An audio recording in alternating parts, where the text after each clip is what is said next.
Um, we'll send you the recording as well, Janay, so Okay. you can share it on your thing. Well, welcome to another episode of Morning Ride, everyone, ladies and gentlemen. Today is a special guest.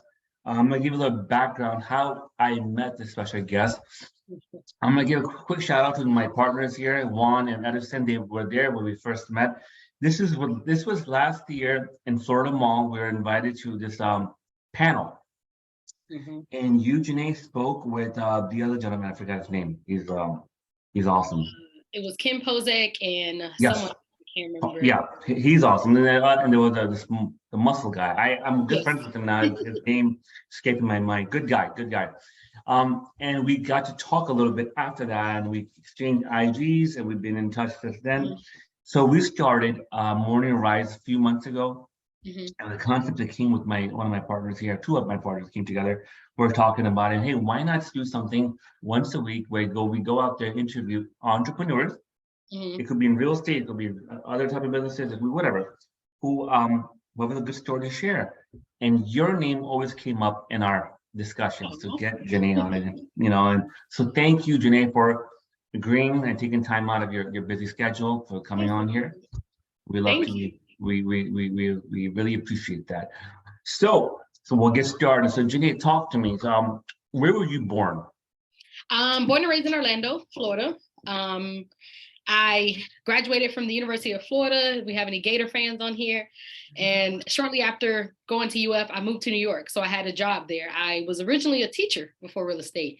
So if you guys are familiar with the program called Teach for America, I graduated from college, applied for this program, and basically you pick 10 places in the entire world to move to. New York was my 10th place. I did not want to go to New York. But luckily, after graduation, I got placed there. After graduation, 2 weeks later, I packed up and moved to New York, and I stayed there for about 4 years. And then I moved back to Orlando in 2017, and then started back teaching again, and then got into real estate in 2018. 2018, awesome. So you went to UF. So did Raquel, your son and daughter from UF, correct? My son. Okay, awesome. We have one great UF school. here. He's Gators. Yes, go Gators.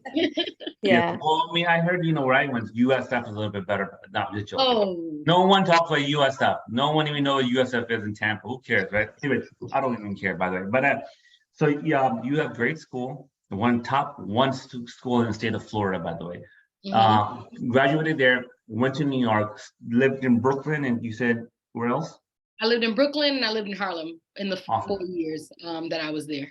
Wow, that's insane. From Orlando to Brooklyn, New York, and Harlem. Yeah, culture shock, okay? Because even though my mom is from there, I asked her if she was going to move with me there. And she was like, oh, no, I'm not going back to New York. So when I moved, I literally just went by myself, found my apartment online.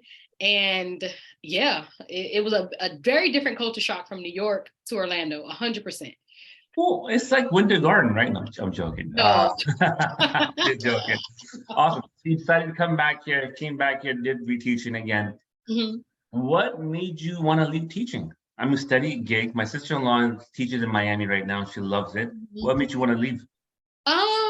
I feel the politics and the education are very different than when I was excited about teaching growing up. Like, I love my teachers. I was so excited about school. I just think now is different, right? And I just wasn't happy, to be honest. Like, I have a passion for teaching. I have a passion for education. So I've kind of taken that passion and made it go into real estate. But I also was tired of like the working. Like, feel like I was working from school, taking plans home, doing more work and not getting paid for it. Right. So it was in my mind, I'm thinking like, what could I move into where I can control my success? I can control how much money I make. And it's contingent, like the hours are matching. The math is mathing with what I do in real estate and the hours that I produce and the hours that I work, I get the money back versus teaching. It's just one salary. And I just felt like I wasn't in control of my success teaching personally. No offense to any teachers out there. Like, I love teaching. No. I just wanted more flexibility and I wanted the opportunity to make more money. Sure. And that's makes sense. Okay, let's quickly, just to your point, let's give a shout out to all teachers, right? I mean, it's not a job. Special place in my heart for teachers because it's not easy. You know what I mean? I see my sister-in-law do it. My uncle is a dean at FIU down South Florida, and he teaches on this. I mean, it's not easy.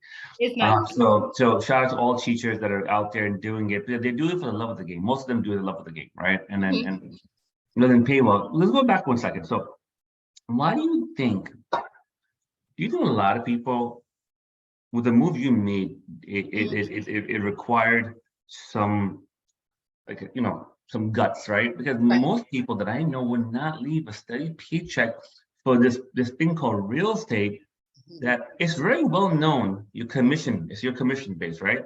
Right. What was that happened to you? Do you have any entrepreneurs you looked at, follow, mentors, coaches, anyone? No, it's a funny story actually. So one day I was on my lunch break and I had just had it with the kids. I'm gonna be very honest, I had just had it. Okay. So I'm on my lunch break and something had told me to call the real estate school. So I'm like, hey, when does your next class start? How much is it? And it was going into the summer the school year was ending and we're going into the summer. And they were like, okay, we have a class that starts next week. Do you want to sign up?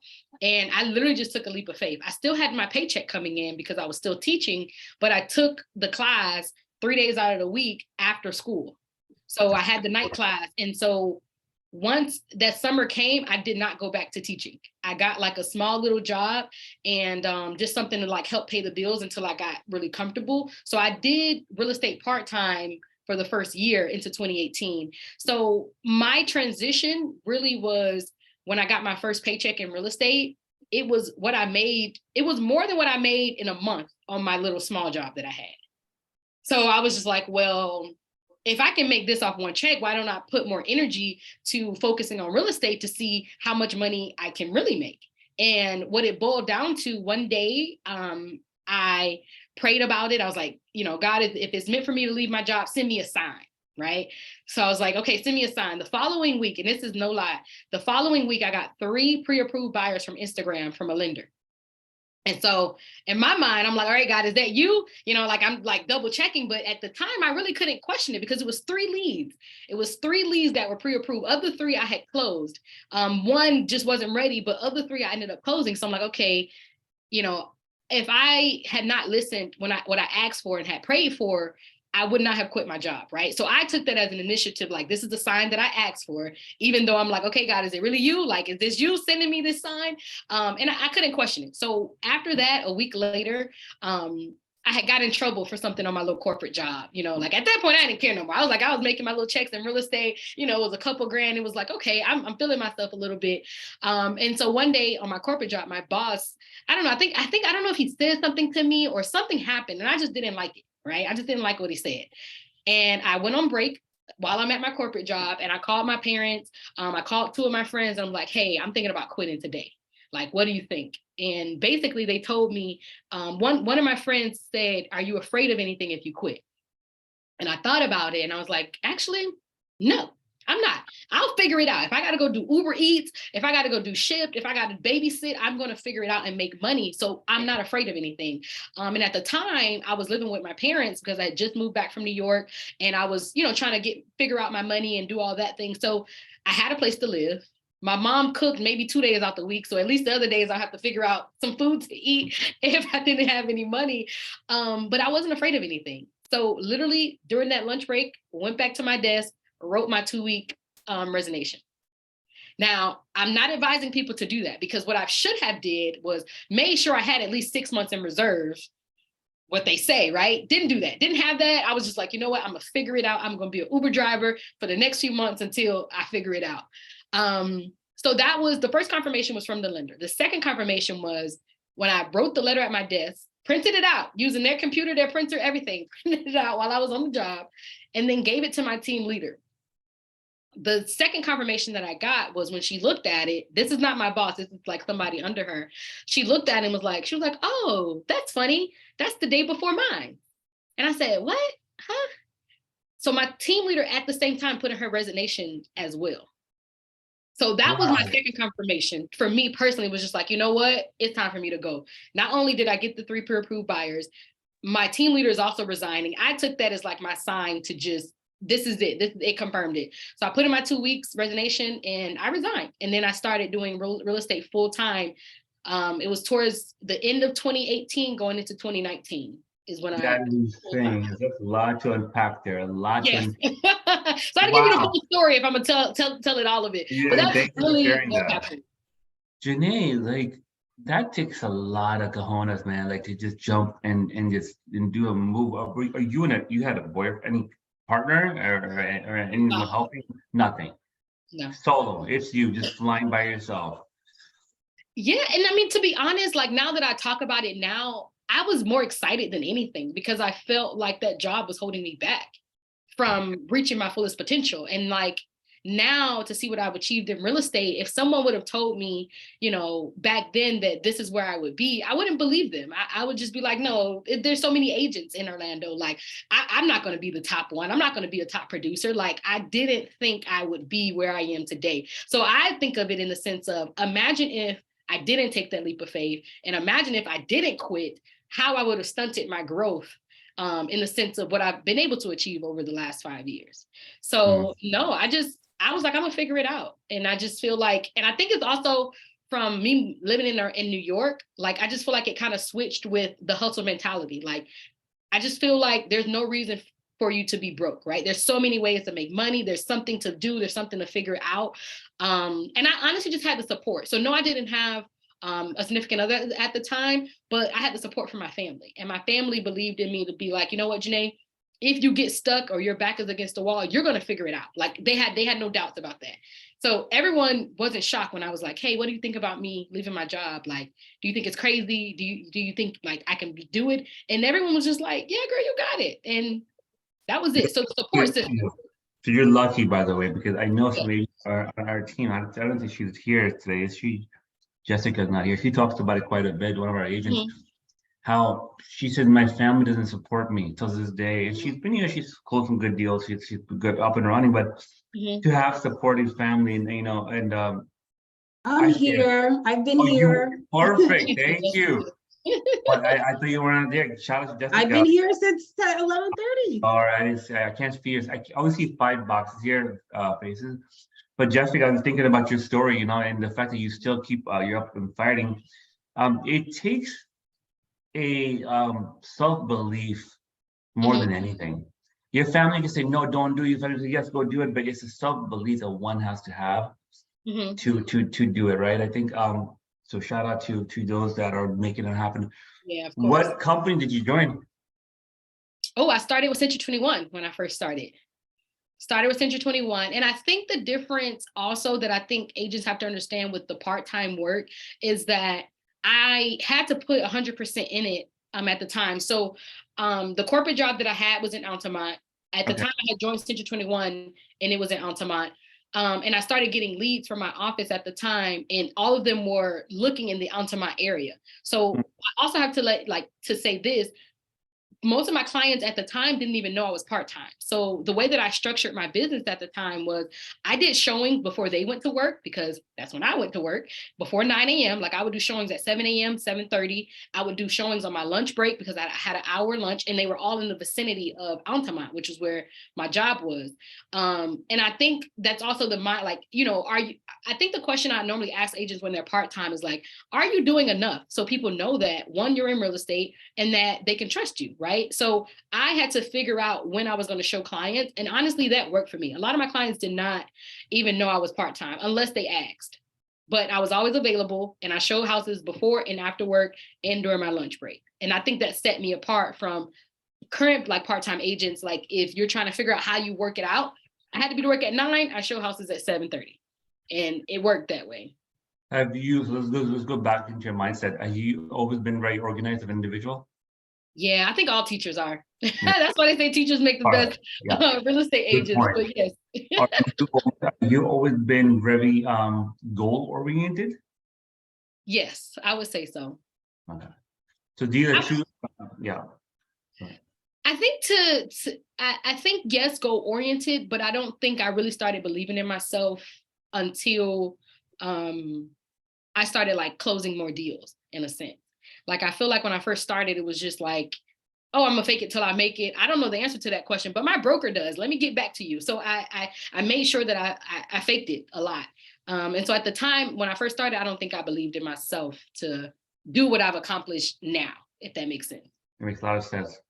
Let me ask you a question. How important do you think that was to your success? Which part? Like being Self. goal oriented? Yeah, and self-belief.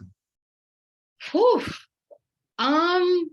So I would say more of the self-belief and the goal orientation came from coaching. So I have a real estate coach, and we talked, like I stated that earlier.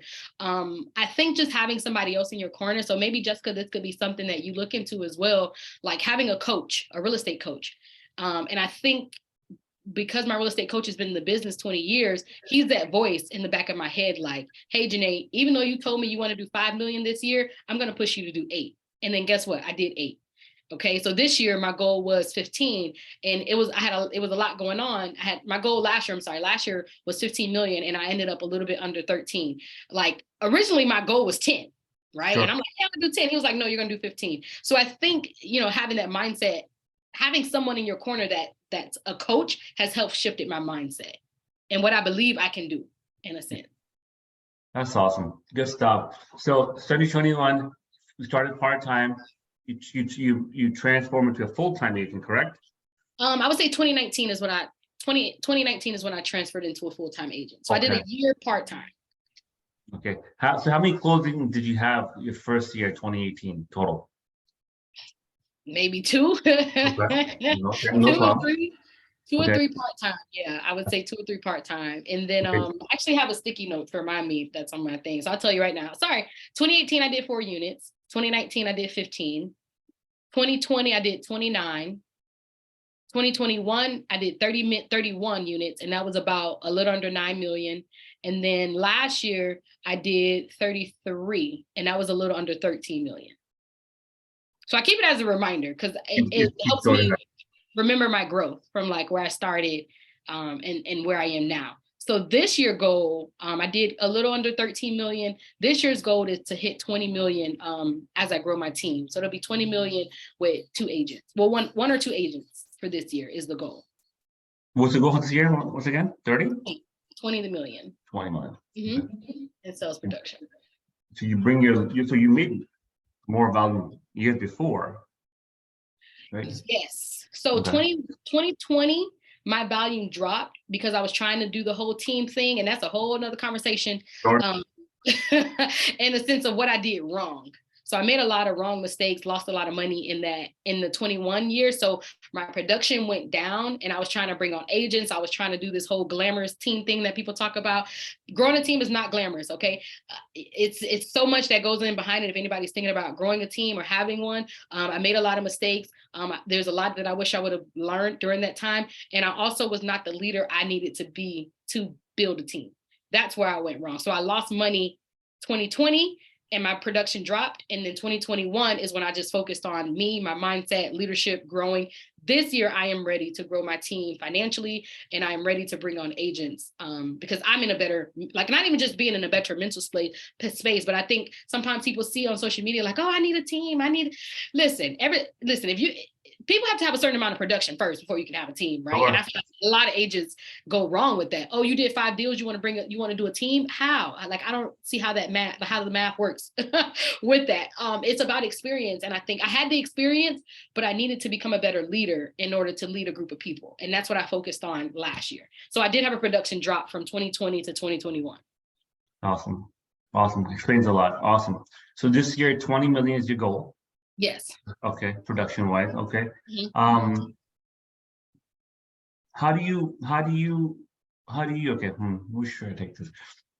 Let's go break down your daily habits. Oh. What time do you wake up? Okay. So it varies, right? Depends on the week. On the good week, I'm waking up at like 5:30 a.m.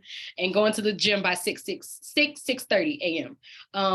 Towards the end of the year, I did an amazing job and did it for 2 weeks, actually 2 months straight, where I woke up at 5 a.m. and I actually started a 5:30 club toward the last quarter of last year. So I know that I can do it because I did it, right? And plus I had to lead like 30 agents doing so. So I had to be the first one to be up. And so basically the way that we did it was we posted a photo of us being up, either working out or being out doing something, but the lights had to be on and you had to be outside the bed. So I led a group of 30 agents for the 5:30 a.m. club last quarter. So that was probably the biggest And I've done it in the past. I just fell off with it, right? But I do know that when my morning is productive and it starts off right, I am so productive throughout the day. And so basically the way that it worked at 5:30 a.m., I would work out like close to that time, that 6:30 work, I would work out. And then from about 7 to 9-ish, I would work. I would check my emails and schedule my emails to go out after 9 a.m., right? Because I let my clients know my working hours are 9 a.m. to 8 p.m. I don't want them to know I'm up at that time because then they can feel like they can communicate with me, and that's not it. So I wake up from 7 to 9 and I schedule my emails during that time and I send them out after 9 a.m. So at that point, my emails are good. Now I'm focusing on like my client base. Maybe I'm focusing on marketing after that because now I've handled the client stuff of it. So just starting my routine and getting ahead of my emails in the morning is probably like my biggest thing. So by 9 a.m., I'm focusing on projects. I'm focusing on, I don't know, maybe an event that I'm having, or I'm focusing on some new lead gen opportunities or different things like that. The biggest question I get asked all the time, do I cold call? How do I get my leads? I don't cold call. I don't pay for any leads at this time. I've never paid for leads. I get all of my business right now from Instagram and through referrals. Wow. And my sphere of influence. I would say Instagram is about 80% of my real estate business right now. So I don't have a time to like lead gen per se. My lead gen time is being active on social media, which happens every day. That's part of my lead gen and how I get appointments and meetings and different things like that from clients. So let's go back, unpack that. Mm-hmm. So when I'm done to production right now, I have a team we're managing together.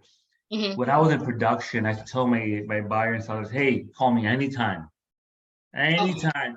I was that hungry. I was, coming from a broke mindset, right? I'm here for you. Morning, night, I take phone calls. Yeah, I remember in holidays, dinners, walking outside the restaurant, 12 o'clock at night sometimes, because and I'm like, wow, I'm a badass agent, right? Until Yeah. someone came up and like, yo, bro, like you don't have to do that. Like you should have some, you should believe in yourself enough. But when you tell that, when you say that to people, hey, call me anytime, you're telling the universe, you're telling whatever out there what you believe in that, hey, I'm so desperate. Mm-hmm. I don't know. Other people say no, that's the right way to do it. What's your thought process? Did you do that from the beginning, or did that change over the time? So in the beginning, no, I was like you in the beginning, to where, I was just so hungry for real estate. I was just hustling. It was just no days off. And I got burnt out very quickly doing that. So now I have days off, a day off. Sunday is my off day. I let clients know when we have orientation, when we meet. If you contact me on Sunday, I'm not responding till Monday. And I make that very clear. And so I had to train myself to not respond, because sometimes I get the urge to be like, oh my gosh, I gotta respond.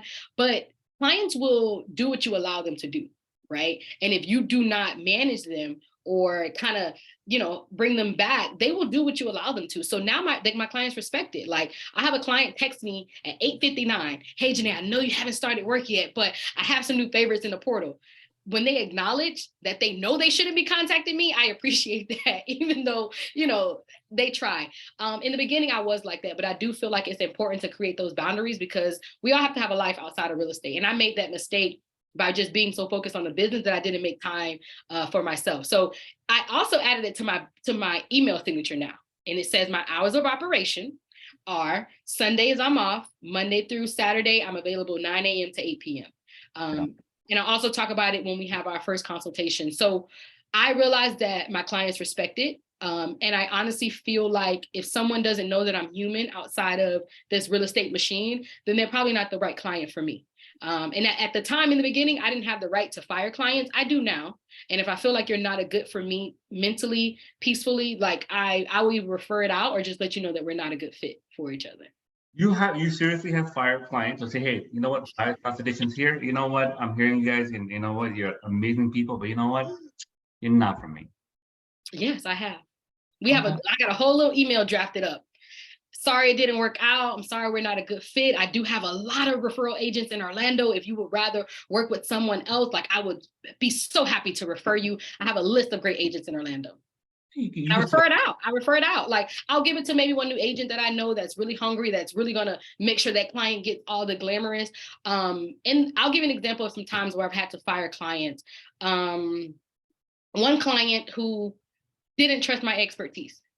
And not saying that I know everything, but I'm the realtor, you're the client, right? And not to say that in like a snotty way, but if I'm explaining to you how appraisals work, or, you know, what's the process, or how I did a CMA, I had one client that was just so combative, like, well, I found on Google that Google said this and this is that and the other. And I'm like, okay, well, you know, I'm taking it into consideration, but let me show you, like, you know, how I did it. And so I feel like if we don't have trust, not saying you got to trust everything that I say. I'm okay with being combative in a sense, but they didn't trust nothing I said.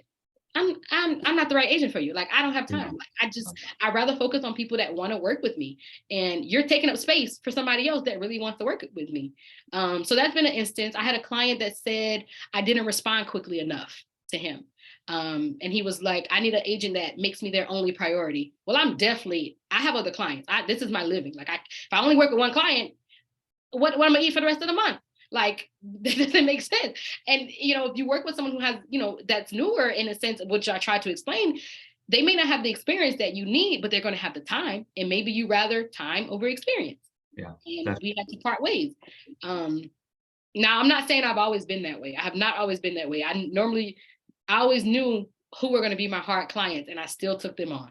And at the end of the deal, I'm always like, oh, I should have listened to my gut and not took this client, because now I'm stressed. Like, this client is driving me crazy. So it's been a process from what I feel comfortable doing and who I'm going to allow to interrupt my peace. I don't want anybody to interrupt my peace. And I will fire a client over that as well. I think, and listen, if in the future you need to refer people out, we have a bunch of agents here. If you would like to, I'll keep that in mind.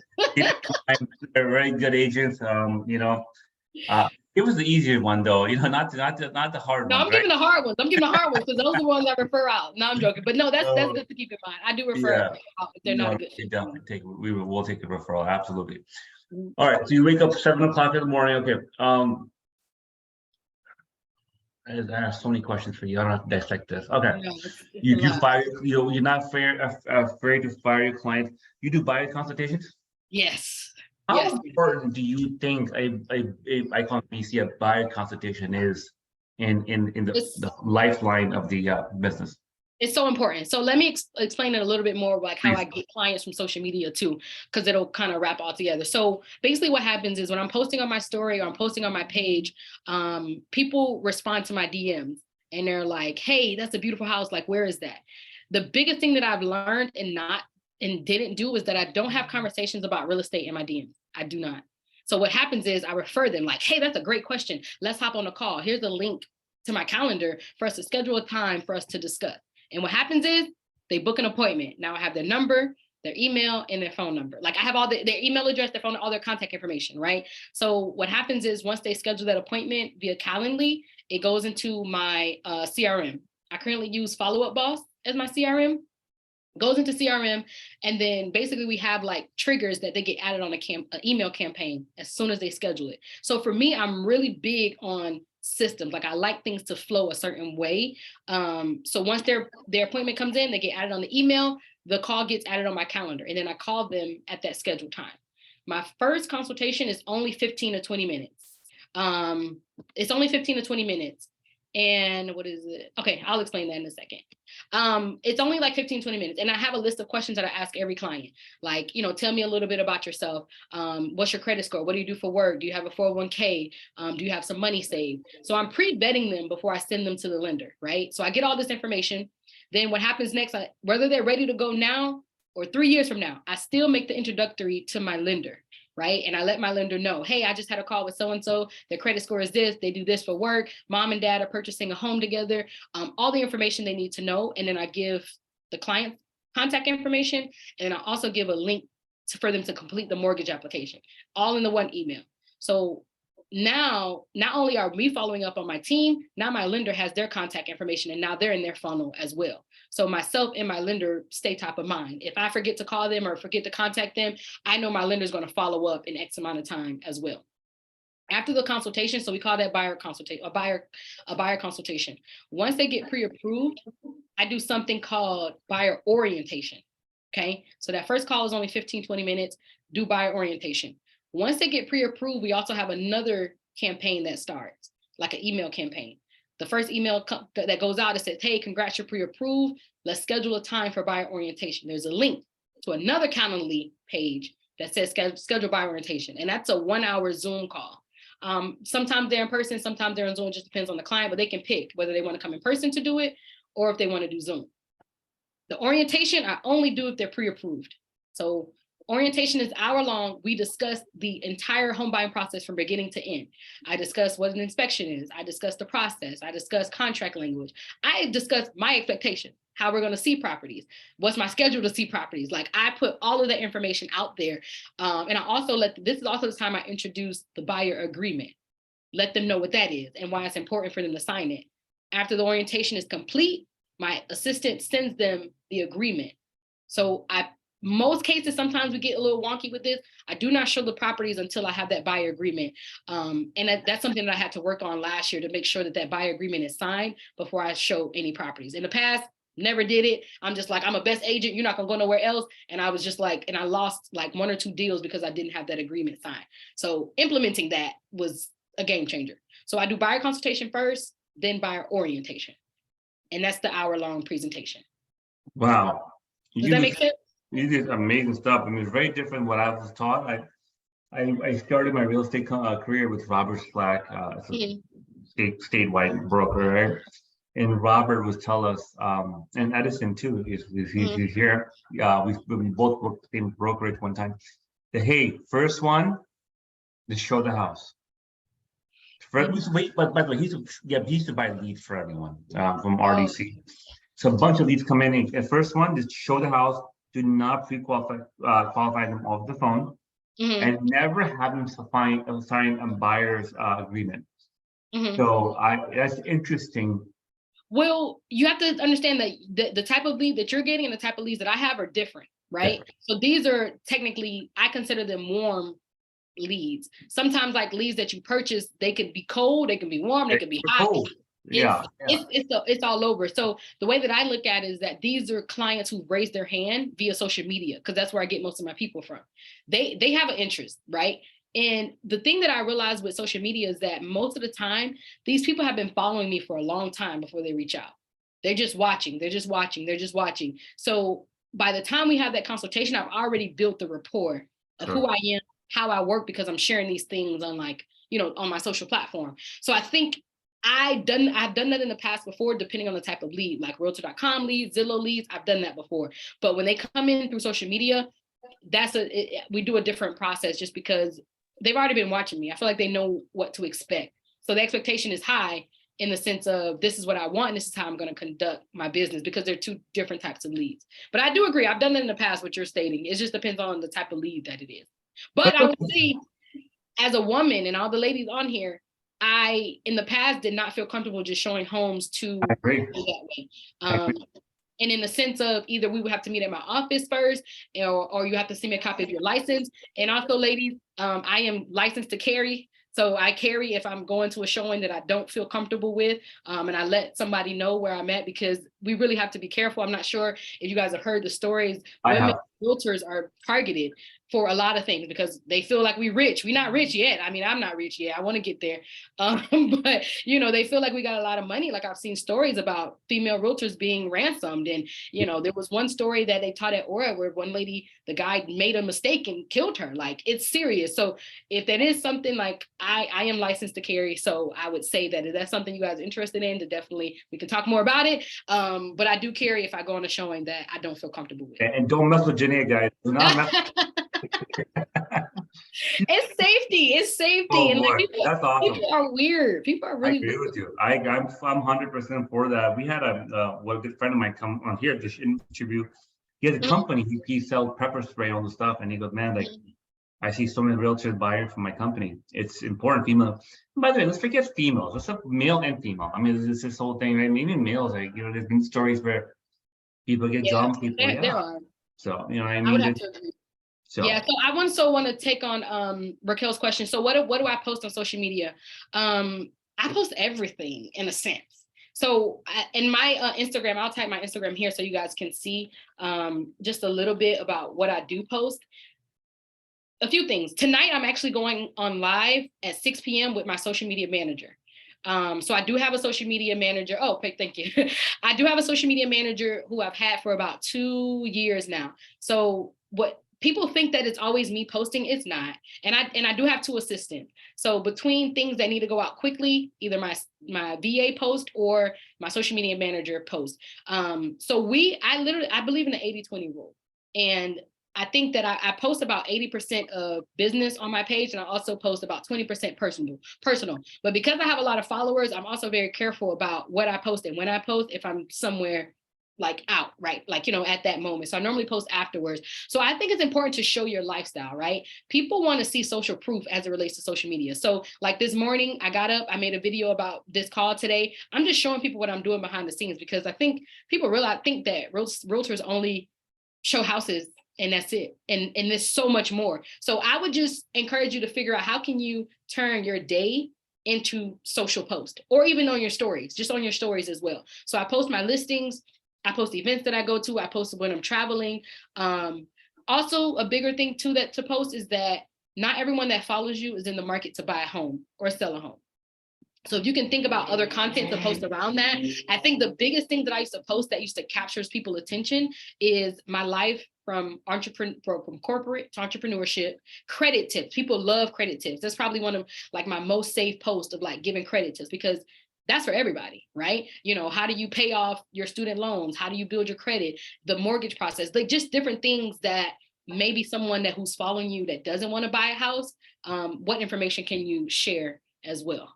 So I feel like the biggest thing too is that as a realtor, Raquel, you don't have to rinse and repeat. Like the stuff that I post is literally from somebody else's page. I just make it look how it matches my brand, right? Yeah. So if you were to look through my page and be like, okay, this is a cool post that Janay posted, just remake it on Canva and post it. Like that's literally what we did in the beginning when I started. I just saved a whole bunch of posts for other realtors that I like and recreated it. So that would be another way. And honestly, if you look at the beginning of my page all the way down, because I was a teacher, I don't know what it was about having all these damn colors. Sorry, I don't know if I can cuss on here, but of course you can. I used to have so many colors. Like I would have flyers that were purple and orange and blue and I'm like, first of all, it looks very elementary school, and it shows that I was an elementary school teacher. But you'll see where it starts when I hired Nikisha and my colors changed to black, white, and gold, because those are my brand colors. So you can honestly, if you scroll all the way down to the bottom, you'll see the difference between when I hired her and then what I used to post, right? It still got me content, like it's content, right? And I didn't know what I didn't know. But that is where you can see the shift of hiring someone. Now, if you're not in a position to hire somebody, make sure you have brand colors at least. I don't know why I felt I could post a rainbow. And nobody told me that, Janay, you probably shouldn't post a rainbow in your post, but I did, right? Because I didn't know no better. So accounts that I would recommend, yes. I follow an agent in Atlanta, Kiana Watson. She's more of a luxury agent. I'm gonna try to spell her name and see if that works. Kiana Watson, Move with Megan is a good one. These are people I'm thinking off at the top of my head. There's so many that I follow that I think get out good content. I can be obviously an example of like what I'm posting. Those are the 2 that I can think of that I feel like are my favorites that pop up like right now in my head. Makita Smith is a good one. Oh, does somebody have a question? I'm sorry. Yeah, question. You have goals? Yes. Okay. Do you have a daily habit of looking at them, writing them, or affirmations? Do you believe in that type of stuff, or not really? Yes. I believe in affirmations. I believe in journaling. Do I have my goals present, like where I don't have them like written to where I see them every day, but I do sticky notes on my mirror. Okay. And that's kind of something that I like just to encourage me and different things like that. Now, right now I'm in my office and there's like checklists all around. And that stuff reminds me, I would say the biggest thing that I'm looking at right now is also over there is the 13 Hard Truths About a Business. This is on womenmakegive.com.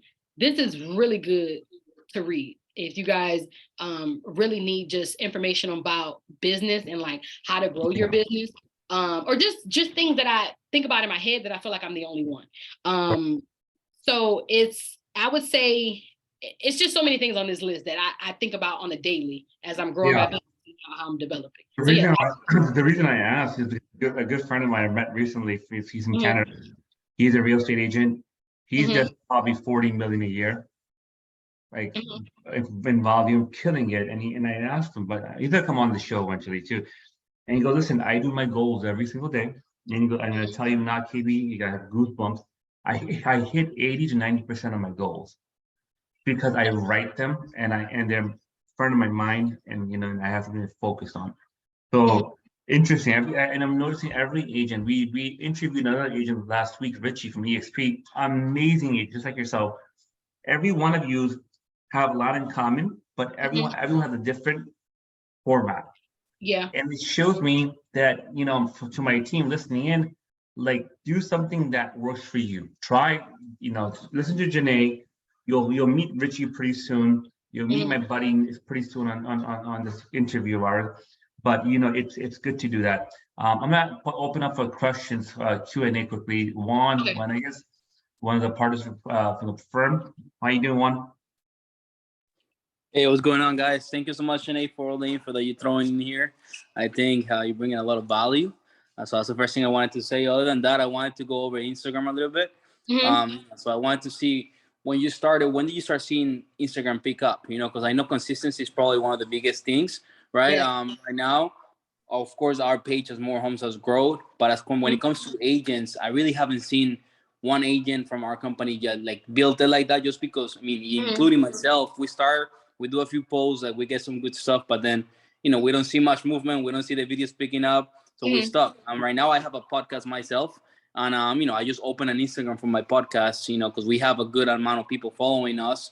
So we decided to do something separated, but we're going to start throwing a lot of reels in there. But I kind of want to get a better idea of somebody already has done it. How long did it take you before you saw like consistency on the amount of people seeing you? So I would say it's like people see, but people don't engage. I think I pinpointed the engagement. So I'll be honest with you. When I first started real estate, I did ads. I'm sorry, let me go back. When I quit my full-time job, I was like, I'm gonna pick something that I could focus on, and social media was it. When I quit my full-time job, I made a promise to myself that I was gonna post 5 times a week for, I think I did maybe 3 or 4 months straight. Now, all that colorful stuff I was posting something, right? Now, granted, I had no deals at the time. I just made myself look busy. I would go to, new construction. I would go to houses and like pretend I had a client there, but nobody was there. So I tried to create the social proof that I was the expert, but at the time I didn't know nothing. I was just doing stuff. So from that, I would say posting consistently like is really it. Then from that, I started doing homebuyer classes. Homebuyer classes were like my thing in the beginning when I first started. And I would do one every quarter. And when I would do that, I would do a Facebook ad, right? It doesn't make sense to do ads on things that there's no call to action, right? So the reason why the homebuyer class was important is because now there's a call to action for you to sign up. Right. So when I started doing that, people started seeing it more, people started sharing. And I would say the homebuyer classes started growing more when people like got involved with the engagement was there. The other thing that I did was if there was a post that did really, really well, I would do an ad around it as well. Sometimes maybe it was just a photo of me at the beach or maybe at a conference or something like that. Whatever, if it showed that I had a lot of saved or a lot of insights or something like that, I started boosting those posts and then people started coming to my page as well. The other thing I would say is hashtags. Hashtags are like the new Yelp for millennials, right? Like people go search Instagram hashtags before they go to Google and Yelp. So making sure that you have the right hashtags that people are going to be searching, like Orlando Realtor, Orlando Real Estate, like all those things. So if you're popping up, people are going to find those things. So I would say hashtag was a big thing. And then making content that is for everybody. And I said that before, like, not everybody who follow you wants to buy or sell a house. So if you're only just always selling something, people will unfollow you because they're like, you're not adding any value to me. I'm not ready to buy. I'm not ready to sell. So how do you shift your content to, show different things? I would say if you have a family, I know it's kind of iffy whether or not if you have a family, if you want to share that on social media, because like I said, Right. people are weird. I have a dog now, and honestly, my dog is getting more like right now on social media. So if you have a pet, like people love pets, just figuring out what you do and how you can incorporate more people to get involved with your page. As far as the business page, like you're not going to see the right engagement on the business page, in my opinion, because all you're doing is buying and selling on that page. Right. Your personal pages, I think, well, let me not say personal. So I have several pages, right? I have a team page of JT Home Group. I have Real Estate by Janay page, which is like my lifestyle business. I also have a personal Instagram, which is private. Okay. All Right. these pages are public. And I think I'm so glad I did that, because even with me having a lot of followers on like my Instagram, like I need another life outside of that page, right? So if I go out and let's say I want to drink a whole bottle of wine one night, I don't want to be judged on my real estate page like, oh, she's an alcoholic, you know? But if I post on my personal page, True. it's okay. These are my family, these are my people, these are my Right. friends. So I think depending on what you want to share of your personal life and non-personal life is important on social media as well. I share a little bit of my personal life on my business page, but I don't feel comfortable sharing too much of my personal life on my business page personally. Got it. That makes sense. Did you hire a team from the beginning, or was that coming along once you started implementing the systems? No. I didn't hire a team until 2-3. So I have a social media manager that I've had for going on 3 years now. Okay. When I hired her, she basically took over my Instagram. So the way that she takes over my Instagram is that I create the content for her. And this is just taking it one step further. I create the content and she gives me ideas for the content. And then what we do is we use Google Drive, right? So basically the way that it works is, like, let's say I went to Boston for a KW conference, and all the photos and videos that I did from that class, I dump it in a folder on Google Drive. And then from there, she makes a reel or something, whatever she decides to make. Right. And then we have also photo dumps by the month. So like from January to December, there's a photo dump. So like for the month of January, I do a photo dump on the 15th and the last day of the month of any photos I have in my phone. And then from there, she just gets creative with creating content. So I hired her. She posts, she writes the captions, she does the hashtag, and then me and her, we meet bi-weekly to go over, you know, what we're posting, what we're not posting, what's working, what's not working. And she also gives me like reels and stuff and different ideas like that to post as well. So I've had her for about 3 years. So I don't post on my social media pages. If I do, it's just something I want to post right now and I post it, but I don't necessarily manage it in a sense. Got it. And did you outsource that person, or is somebody that's local and you're working with them? No, she's local. So we're actually going on live tonight, which is a whole nother thing that I've created called JT University. It's basically like a school for real estate agents. I'm starting an 8-week course, and I'm going live. This is our Spirit Week this week. So I'm going live with her tonight, actually. She is local, and she is for hire. She's not necessarily on my team, but she does work with other businesses, other agents. Tonight we're going to talk about, you know, how me and her work together, you know, how we had to change my branding, different things like that. So she is local. She's not like she's here locally. She's a good friend of mine as well, but she is for hire. So we're actually going live tonight, 6 p.m. if you guys really want like more in depth of the social media and like how we work together and how we've been able to grow it. Nice. And last thing for me, if I'm gonna be busy at that time, I already have something going on. Are you guys gonna post a video somewhere, or is that gonna be just so whoever joins? We're not posting the video. So basically we're giving giveaways during the live and we can't repost it. Got it. All right. Makes sense. Thank you so much. Yeah, no problem. Janay, you have a YouTube channel, I noticed. I subscribed to it. Yes, I have 2 right now. They're not like super active. We're just posting stuff on there until we're able to live. So is that the plan, YouTube strategy eventually to lead generate? Yes, eventually. Awesome. Good stuff. Edison? What's up, guys? Hold on a second. Am I muted? Oh, no, I'm not muted. You're good. What's up, Janay? What's up? How are you? We had fun with that contract, didn't we? Yes. I'm just enjoying it, man. I'm just sitting here, just enjoying everything, man. I was looking forward to hearing what you got and what goes on in your head, man. I know you're doing great things, man. I follow you on Instagram for a while now too. So Thank you. I mean, don't really have any questions, man. I'm just curious on how you operate, man. What keeps you pushing and why you're doing this? You know, it's mostly what I'm wondering as I hear you talk. Yeah. I would say my why is my family. That's number 1. And number 2 is that I don't ever want to be broke again. That's like the honest truth. So I hustle, I work hard. I don't make excuses. I do what I have to do. Cause I know we probably all had that point in our life where, living paycheck to paycheck, trying to figure out how to make ends meet. Being in real estate has allowed me to see the most money I've ever seen in my entire life. So I think that motivates me, right? And I have things that I want to do. I like to travel. I travel every quarter, right? So I need money in order to do that. But I definitely think it pushes me. And also I would say another thing too, because I've grown social media, I have a lot of people that are rooting for me. So sometimes when I feel like I get discouraged or I get sad, at the end of the day, I'm not just working just for me. I'm working for my family. I'm working for supporters. I'm working for everybody that believes in me. So that pushes me to work harder. What do you do with your money when you make all that money? What do you do with it? Right now I'm in between investing. So thinking about different partnerships to be a part of, getting involved with like shares in companies. I plan on purchasing my second property this year and leverage. I'm really stacking money to grow support. I realize with growing any team, if anybody has interest in growing team, it's really figuring out how to leverage, not necessarily agents. You can make a lot of money with the right support team and not have a lot of agents. So right now, my goal is to build the support back end of things and hire support people versus agents more so. So I want to invest my money back into the business. Absolutely. Strong. Thank you. Thank you. That's the main thing I would say. I don't. So here's another thing too. People think like my business makes a lot of money. Janay doesn't make a lot of money. I'm on salary. So I get paid every 2 weeks, just like my assistant gets paid and everybody else gets paid. So I think I'm sorry, put you off. Why? Why am I on salary? Tax purposes, or your CPA told you to do that? I mean, I'm curious.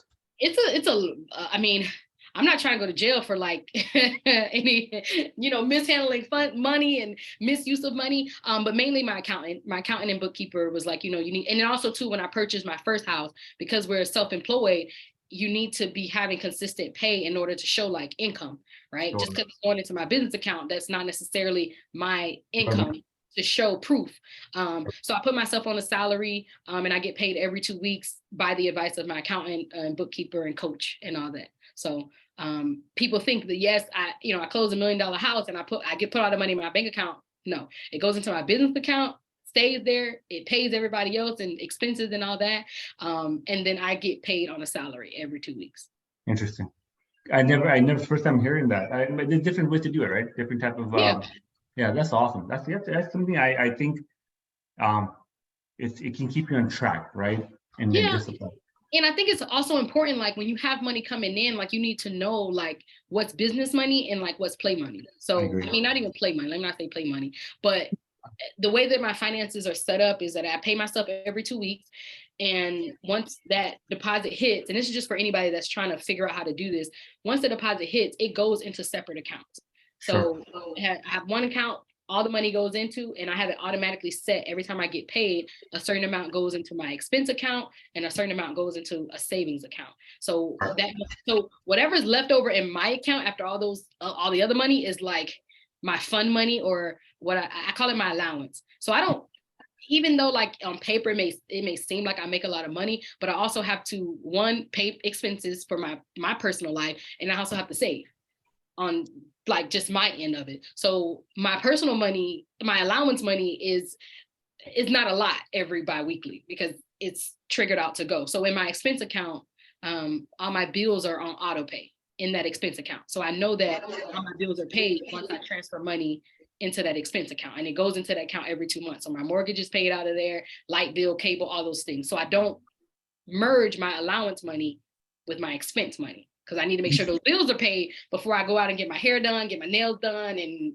all those other things. So I make sure that money transfer automatically. The thing that I see agents doing is that when you don't transfer that money, you think you have X amount of money to play with. You can't do that. Money should be put into your account to take care of your bills. Yeah. I think you should have an allowance fund to take KB to dinner once in a while. I'm joking. I got you. Yeah. Raquel, a question. Michelle, open up the floor, guys. This is all you. Amazing interview. Janay, you have amazing energy. I can see why your clients love you. You're naturally a upbeat person. I'm just happy talking to you. So good stuff, Janay. Who has a question? Anyone? Raquel asked for questions already. Michelle, anything from you today? I think I answered all the questions in the chat. All right.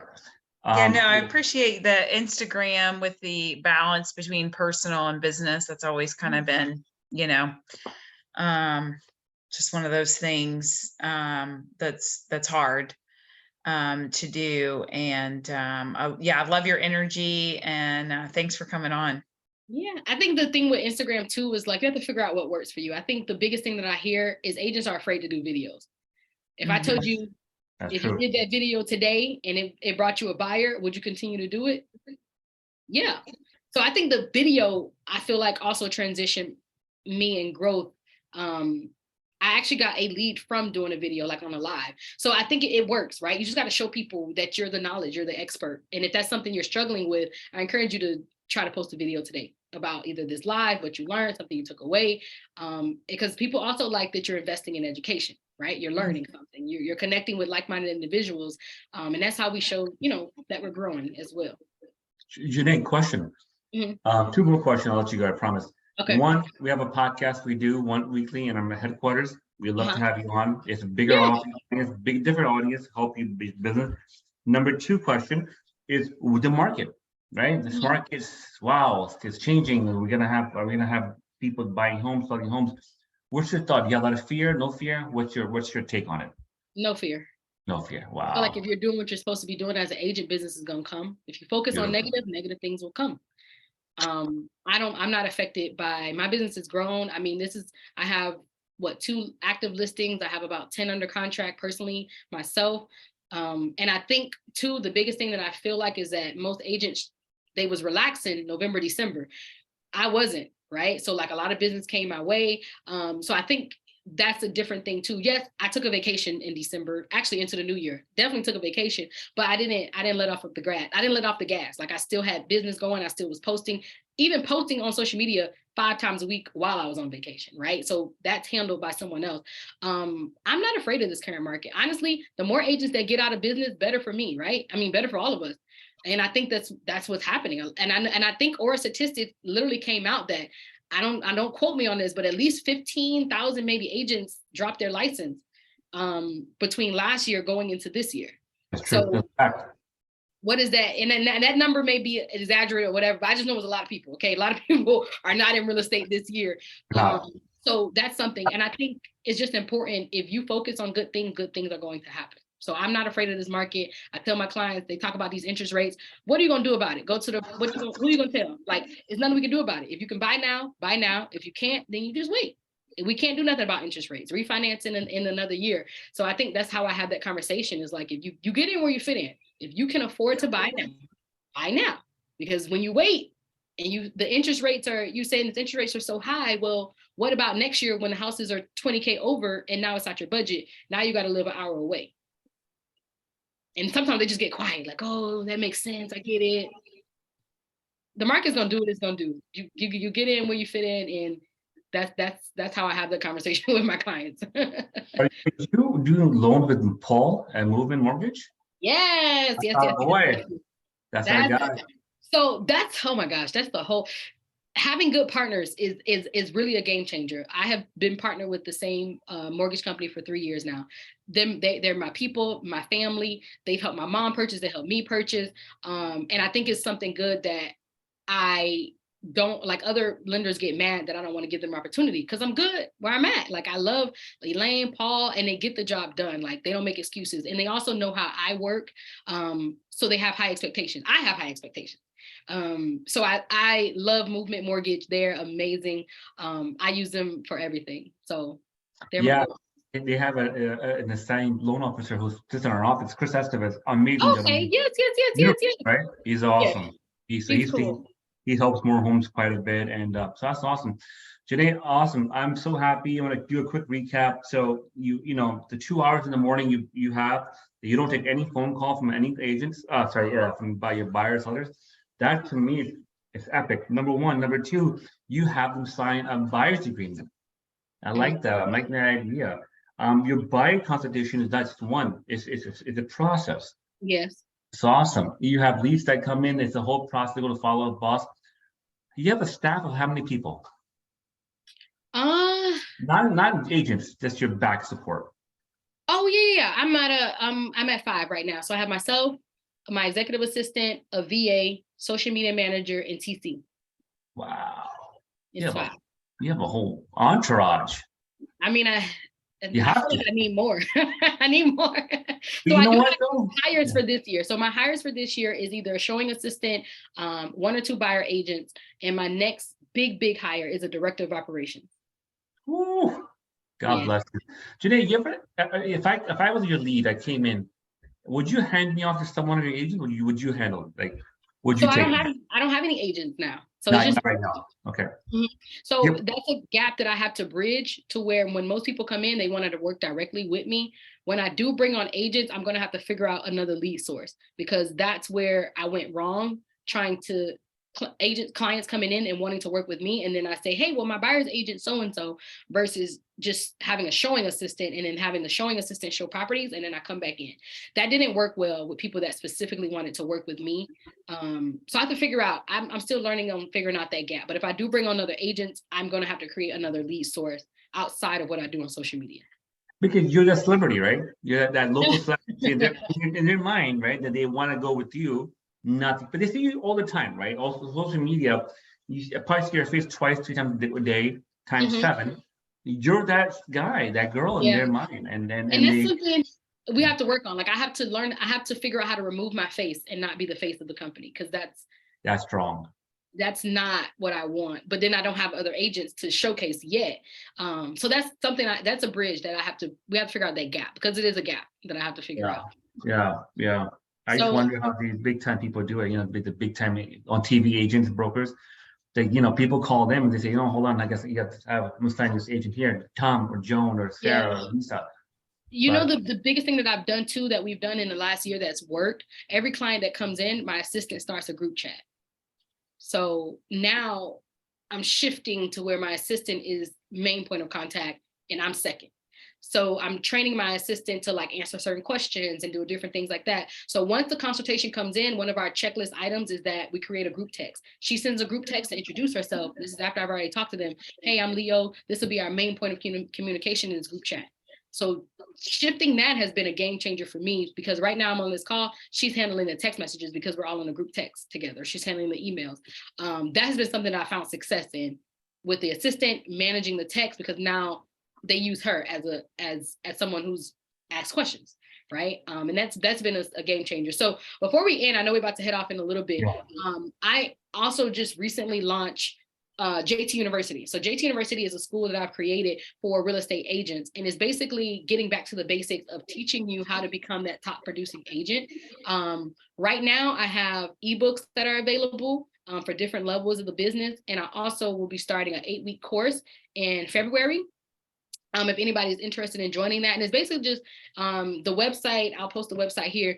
The 8-week course is basically just everything that I've learned throughout this process, like the business planning, what I wish I would have knew, the wrong mistakes that I made, all those things. So it's an 8-week class that I'll be teaching regarding all of that. So if anybody's interested in learning more in depth about how I've grown my business, definitely check out the website and see if you guys are interested in the 8-week course that I'll be doing. If you want to learn more about the speakers that I'll have, that's what Spirit Week this week is for. So last night I did a live with my coach. We're not reposting it because we gave away some giveaways that we need to kind of keep in-house. But this whole week I'm going live with all of my speakers. So far I have my real estate coach, which was last night, social media manager today. I'm going live with my assistant tomorrow. We're going to talk about systems, operations, SOPs, and how we've created the back end funnel of everything. And then Friday is one of my other coaches who's focused on business financials. So he's the person that helped me learn about my P&Ls, how to know when I'm making a profit or a loss with agents. And that's when I learned all that. That's when I realized that I lost a lot of money in the process of hiring agents. So the speakers are coming on for snippets this week, and then the 8-week course starts in February. So awesome. That's something additional that I've added to my belt recently. Thank you. Anything else you want to plug or you share with us before we let you go? Yeah, if you guys want to follow me on Instagram, Real Estate by Janay, and then the university page is JT at University, if that's something you guys are interested in. And then ebooks are available for sale as well. Also, sales board. I got like a lot of, I don't know if you can see it here. This sales board right here, it shows 100 homes and how much money I want to make. Those are also for sale as a digital download. I think it's really important to kind of keep the visual of, you know, how many houses you're doing. So basically it's a video on my Instagram as well, where every house I sell, we put a photo. So it helps me keep track of how many houses we're selling and this and that and the other. So digital download, they're like $3 or $5 and we send you the printing instructions. That's been a really good hit. And I think a good way to keep track of your goals as well. Dude, from a teacher to a entrepreneur, multi-business, multi-venture entrepreneur, I salute you. I mean, that's, God bless you. Awesome work. I love, I see people just going out of the box and making it happen. So, and you're doing it for us. Streams of income. I need 7 in the next 5 years. Okay. Because you're reading the right books, the right books you're reading. You follow any mentor, any like Tony Robbins, anyone major, any speakers or gurus? No, I mean, I listen to podcasts. I think right now my favorite podcast is When Make Give. Okay. What's it called? When Make Give. Yeah, share that with us. Yeah. It's Ben Kinney. He's a with KW agent. He also has a coaching platform as well called Forward Coaching. If that's something you guys are interested in. But that's probably my favorite podcast right now, unlike where I am as far as life and business goes. When Make Give. Gotcha. I'm gonna check that out right now. Beautiful. Janay, thank you so much. It's been a pleasure. Thank you guys. I appreciate it. Thank you, Janay. Thank you very much. Hope you guys learned something. You know, don't get overwhelmed with all the stuff we shared today. Take one step at a time. Janay, I'll give you a quick story. I have another agent I'm going to interview. She's from the Midwest. Her assistant sent me a questionnaire of 30 questions. With the question asked my agent, we're going to do this. I mean, I'm like, dude, it's a chat we're having. And they want to make sure that they're going to vet all the questions. And like a questionnaire, 30 questions I have to fill out before she can think about coming on this interview. And she did a fraction. Yeah. Like, what are you gonna ask? You can't ask her this, you can't ask this, you cannot have that. I'm like, dude, you're not even selling up real estate. Who do you think you are? I mean, you have to be on TV to ask them, you know what I mean? It's like her PR person, emailed me last night. Oh, I see. You've been pleasant. You've been so easy, so easy to talk to, and I appreciate you very much. Thank you guys. I appreciate you guys. Have an amazing week, and I'll talk to you guys soon. Thank you. Thank you. Bye. Thank you. All right. I want to show stuff.